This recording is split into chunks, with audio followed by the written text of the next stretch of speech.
Alors, Laurent Wauquiez, vous avez des propositions choc. Éric Tegner, lui, a des questions choc. Une sur l'immigration et l'autre sur l'islam. Posez d'abord votre question sur le risque de grand remplacement, Éric Tegner. Oui, moi, ma question, elle concerne la démographie. On a quand même été tous choqués en début d'année de voir que le taux de fécondité, il avait chuté. En France, on est à 1,6 enfants par femme. Et de l'autre côté, on constate qu'aujourd'hui, c'est d'ailleurs porté principalement par les familles d'origine immigrée.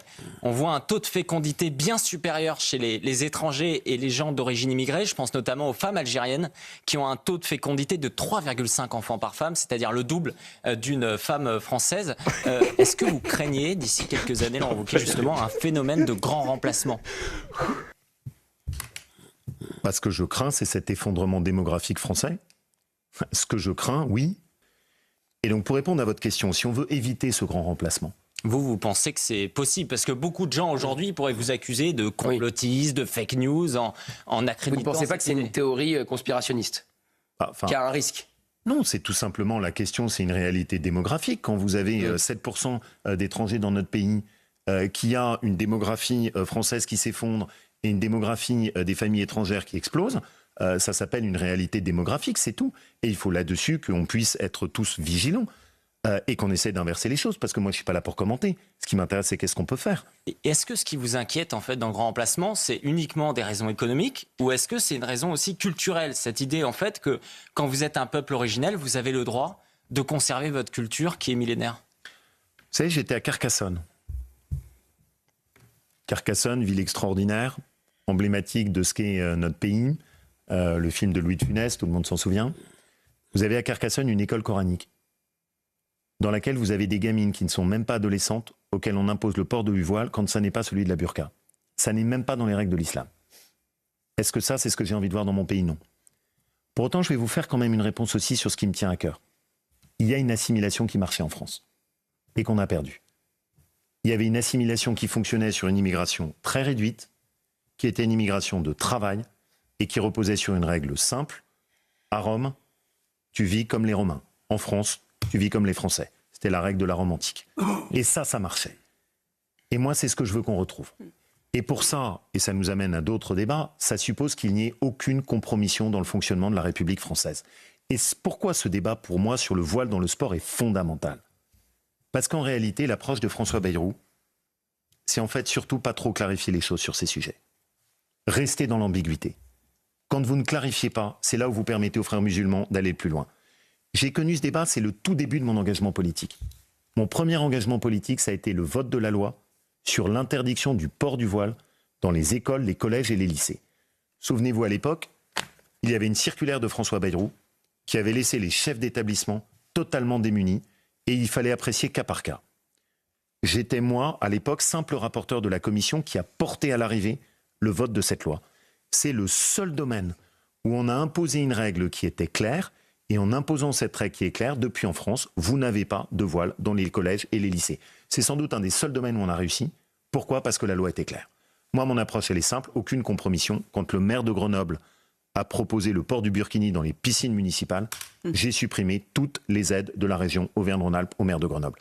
Aucune compromission. Éric Tegner, vous avez une question sur l'islam et sur la célébration de la fin de l'Aïd. Oui, Laurent Wauquiez, vous savez, durant les fêtes de l'Aïd, beaucoup de Français ont été quand même marqués de voir sur les réseaux sociaux des images, des vidéos de Français musulmans qui faisaient des prières dans la rue, parfois dans des stades, prêtés par des maires. On a vu également pendant le Ramadan de nombreux élus, notamment des élus locaux, qui sont allés dans les mosquées. On pourrait parler de clientélisme, et même y compris d'élus locaux de droite, de telle sorte que certaines, parfois, ont pu sortir ce nom d'islamo-droitisme. Alors déjà, moi, la question que j'ai pour vous, c'est est-ce que ça vous choque quand vous voyez ce genre de choses?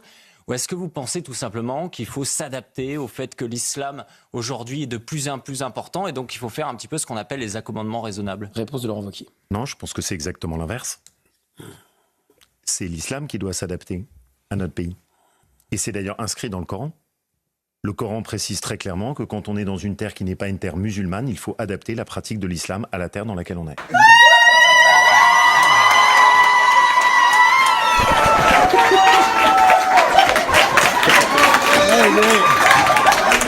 Moi, j'ai vécu en Égypte.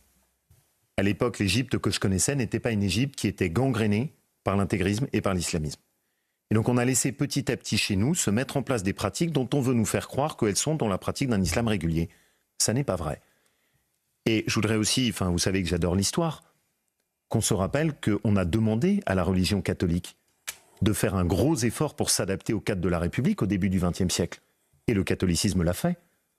Eh bien aujourd'hui, je pense que c'est exactement la même chose qu'on est en droit de demander à l'islam. C'est pas stigmatisant. On a un cadre républicain. Ce cadre, c'est celui de l'assimilation. Ce cadre, c'est celui de la laïcité.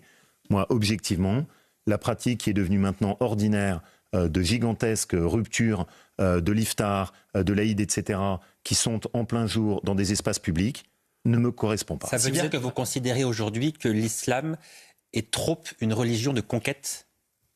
Mais c'est l'histoire. L'islam est historiquement une religion de conquête.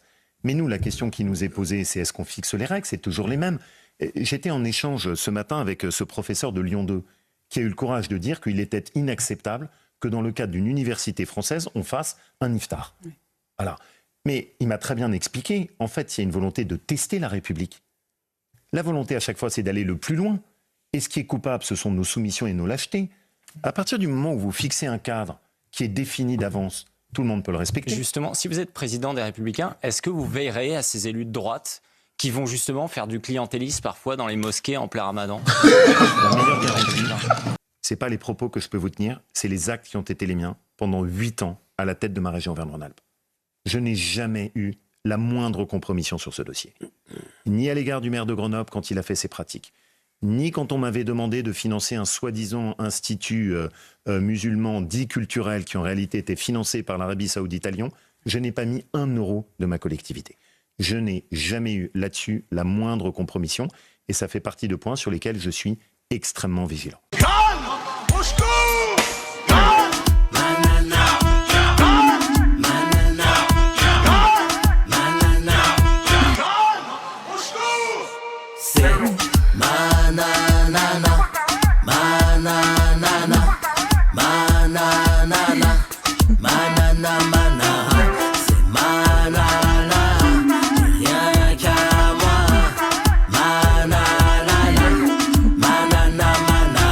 La chanson de l'été, Nana Manara de Nicolas Malone sur Spotify, iTunes, et bien sûr Deezer pour bouger, danser, se remuer. L'été sera chaud avec Nana Manara.